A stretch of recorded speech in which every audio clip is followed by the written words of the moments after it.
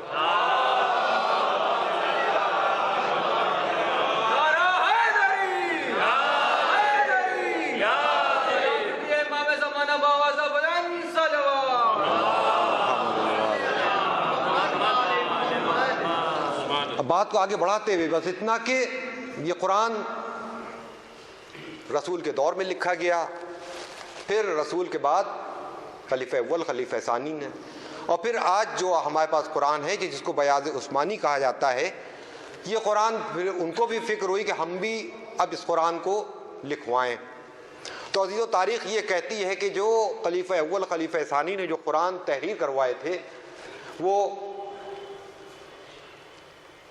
کھجوروں کی شاخوں کے اوپر اور دوسری چیزوں کے اوپر، اس کے ساتھ کیا کچھ ہوا وہ تمام باتوں کو چھوڑتے ہوئے بہرحال قرآن تحریر کرایا گیا، قرآن کو لکھوایا گیا. اور پھر یہیں پر روایت یہ بھی کہتی ہے کہ جب ہمارے آپ کے مولا کائنات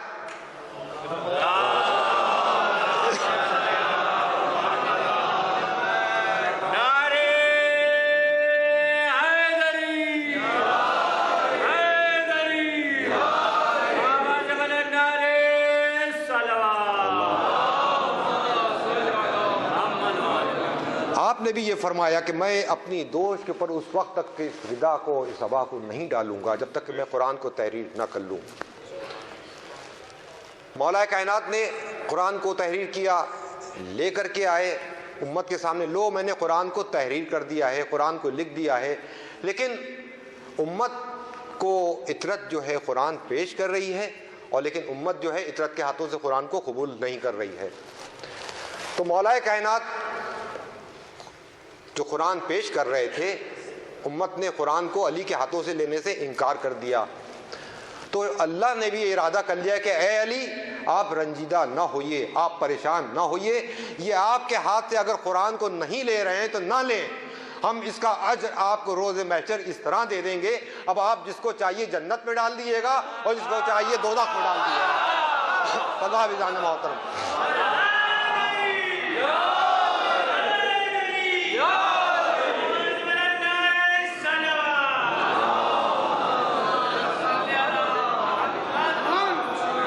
اور یہیں پر شاہ محدث دہلوی، علامہ جلال الدین سیوطی، ان سب نے یہ لکھا، ان سب نے اس بات کو مانا کہ جو مولا کائنات نے جو قرآن لکھا تھا وہ نزول قرآن کے مطابق کہ کون سی آیت کس وقت نازل ہوئیں. بہرحال آئیے دیکھیے کہ وہ عرب کے لوگ جو جاہل نہیں تھے، وہ اپنے کردار کی وجہ سے ضرور جاہل تھے لیکن اپنے علم کے حساب سے وہ جاہل نہیں تھے. نہیں تو پھر ان کے درمیان جو کتابیں تھیں، جو صحیفے تھے، اس میں وہ تذکرہ حضور کا پڑھ رہے تھے. اگر وہ جاہل ہوتے تو ان کتابوں کو پڑھتے کیسے؟ رسول کا تذکرہ پڑھ رہے تھے، رسول کا ذکر سن رہے تھے، رسول کی باتیں اس میں، رسول کے فضائل ان کتابوں میں موجود تھا، ان کتابوں میں پڑھ رہے تھے، رسول کے انتظار میں تھے کہ وہ کب وقت آئے گا کہ جب آخری نبی ہمارے درمیان آئیں گے. بات کو بڑھاتے ہوئے بس اتنا کہ جناب موسیٰ کے دور میں ایک شخص جس کا نام زرقہ تھا، وہ زرقہ جناب موسیٰ کے دور میں تبلیغی زندگی میں جناب موسیٰ کے ساتھ ساتھ اور جناب موسیٰ کے زمانے جناب موسیٰ سے حضور کا ذکر مسلسل سنتا رہتا تھا. تذکرہ محبت حضور اکرم سن رہا ہے، وہ اس کے دل میں حضور کی محبت پیدا ہو گئی اور ساتھ ہی ساتھ رسول کا بھی ذکر سن رہا تھا اور آپ کے وصی کا بھی ذکر سن رہا تھا. جب جناب موسیٰ اس دنیا سے اٹھ گئے تو اس نے وہاں سے ہجرت کر لی. ہجرت کرتے کرتے وہ مدینے کے قریب آیا اور آنے کے بعد ایک بنجر زمین کو اس نے آباد کیا اور وہیں پر آ کر کے اس نے اس سکونت اختیار کر لی. مورخین نے کیا لکھا کہ ایک سوکھی بنجر زمین کو اس نے آ کر کے ہموار کرنا شروع کیا اور جہاں پر سب طرف سوکھا ہی سوکھا، ذرا سی بھی ہریالی نہیں، اس نے نظر مانی. 2 ناموں کی نظر سے اس نے ایک کنویں کو کھودنا شروع کیا. مورخین نے لکھا کہ وہ دو نام کوئی اور نام نہیں تھے، خود جس میں ایک نام ہمارے آپ کے حضور اکرم اور دوسرا نام مولا کائنات کا۔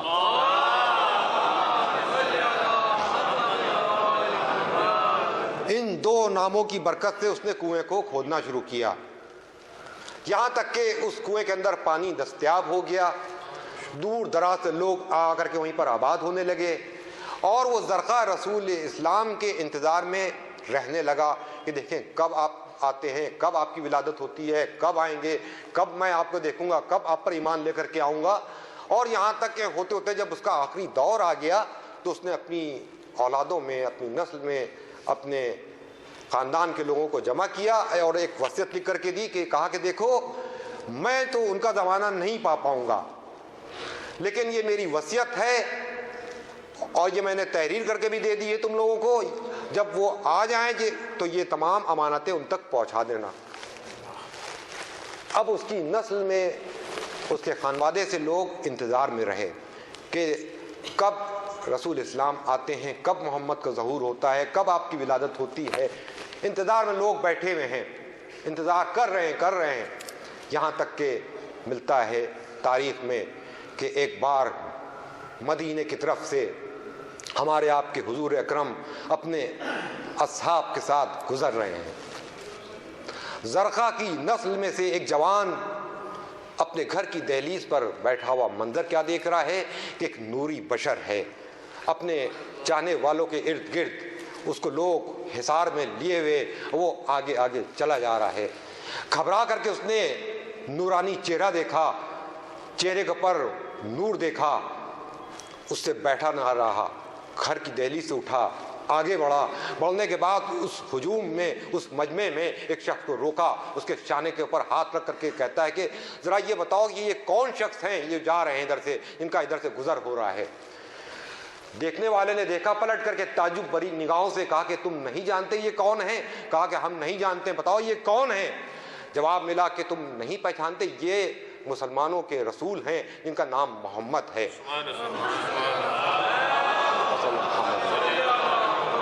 بس جیسے ہی اس نے یہ تذکرہ سنا، یہ نام سنا، اس نے دوبارہ رسول کے چہرے کو دیکھا غور سے، بس ایک بار غش کھا کر کے زمین پر گر جاتا ہے۔ تاب نہ لا سکا نور کی، زمین پر غش کھا کر کے گر جاتا ہے۔ ادھر رسول اسلام کو یہ بات معلوم ہوتی ہے کہ زرقہ کی نسل میں سے، اس کے خانوادے میں سے ایک جوان جو ہے جس نے ہمارے نور کو دیکھا ہے اور وہ زمین پر غش کھا کر کے گر گیا ہے۔ یہ رسول کا کردار تھا کہ رسول آگے بڑھ جاتے، لیکن رسول اسلام پلٹتے ہیں۔ پلٹنے کے بعد اس جوان کے قریب پہنچتے ہیں اور اس کا سر اپنے زانو اقدس پر رکھ کر کے شفقت سے اس کے سر کے اوپر ہاتھ پھیرنا شروع کرتے ہیں۔ غش افاقہ ہوتا ہے، رسول کے چہرے کو دیکھتا ہے اور فوراً ہاتھ جوڑ کر کے کہتا ہے کہ مجھ کو اپنا دین اسلام بتائیے، میں آپ کے دین اسلام قبول کرتا ہوں۔ دین اسلام اس نے قبول کیا اور کہتا ہے کہ میں یہ چاہتا ہوں کہ آپ ایک روز ہمارے کیا مہمان ہو جائیے، ایک روز آپ ہمارے کیا تشریف لائیے۔ وہ رسول اسلام ہیں کہ جس سے جو وعدہ کر لیں اس وعدے کو پورا کرنا ہے۔ کہا کہ جاؤ میں یقیناً تمہارے کیا آؤں گا، لیکن کہتا ہے کہ میں یہ چاہتا ہوں کہ میں تو آپ پر ایمان لے آیا،